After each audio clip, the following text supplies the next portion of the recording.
Hello and welcome to Newsmax TV. I'm John Bachman. Joining us now from Washington, D.C. is Congressman Ted Poe. Congressman, it's great to have you with us. Good to talk to you, John. Thank you. All right, well, you've been an ardent critic of the Affordable Care Act, but you also have a unique perspective here because you were once a judge. The High Court is focusing on the individual mandate today, and given your judicial experience, what do opponents of Obamacare have to do to convince the Supreme Court that the individual mandate is unconstitutional? The issue is very simple. What does the Constitution say that the government can do and cannot do? And there is no place in the Constitution that gives government the authority to force citizens to participate in interstate commerce.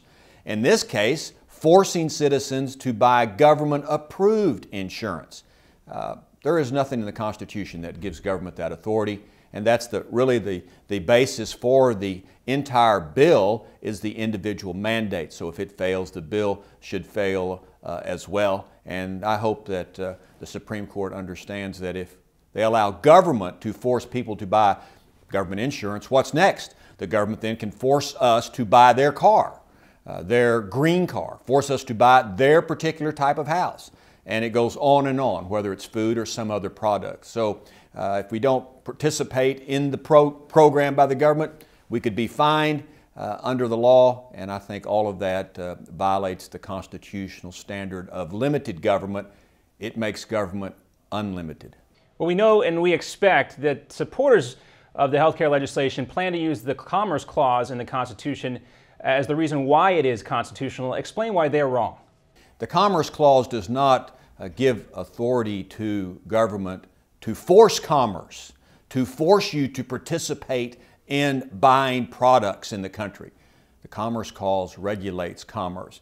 And if the Supreme Court says government under the Commerce Clause can force you to buy this government product, then there is no such thing as limited government. The Commerce Clause would give the federal government the authority to do anything the federal government wants to. That's why this is a very dangerous precedent and why the Supreme Court should go back and look at the Constitution and not misinterpret the Commerce Clause.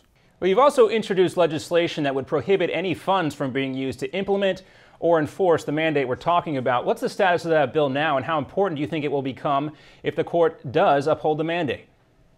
Regardless of what the Supreme Court does, Congress has a responsibility to rein in this absurd, oppressive law.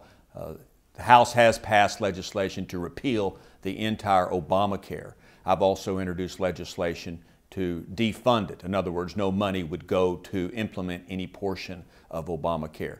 That legislation has not come to the House floor yet. I hope it will, certainly before the end of this congressional term. And a lot of people know how this, with the current health system and how it works, and we can all agree that it's broken in some way, shape, or form. And we know that people with health insurance and people with jobs who pay taxes wind up paying in a roundabout way for people who don't have jobs and don't have insurance. In your opinion, how do you get more people to pay their own way when it comes to the health care system? Well, that's part of the problem. There are people who are obtaining health care, have the ability to pay, and they don't pay. One of the problems is that people go straight to the emergency room and receive free health care to them. The rest of the taxpayers are required to pay it. We should fix that system to make people be responsible and pay for the health care that they receive when they have the ability to pay. There are some problems with current health care, buying insurance across state lines. Why don't we allow that to occur? We don't because the law won't allow it. But the idea that we turn over health care, which really is the best health care in the world, it costs too much, but it's the best. We're going to turn that over to the federal government and let them decide how to take care of America's health. I mean, if we like the compassion of the IRS and the efficiency of the post office and the competence of FEMA, we're going to love the nationalized health care system that we're getting ready to go into. So fix the problems. And also the affordable health care. We can't afford it. It's too expensive to even implement the program. It's now almost twice as much as the original cost estimate. All right, we'll call it the Patient Protection Act then from now on, or Obamacare.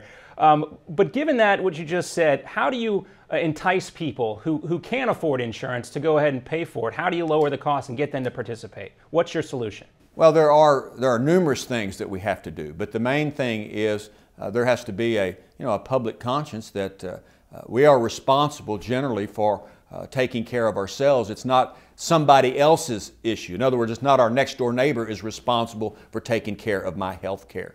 And we need to move to a system that allows people to participate in a health insurance program. Sure, have the safety net for catastrophic care, catastrophic illness, take care of the poor. We can do all of that. But driving people who have no insurance by choice to the emergency room, we have to take them out of that system and put them into another system, whether it's clinics or some other type of care.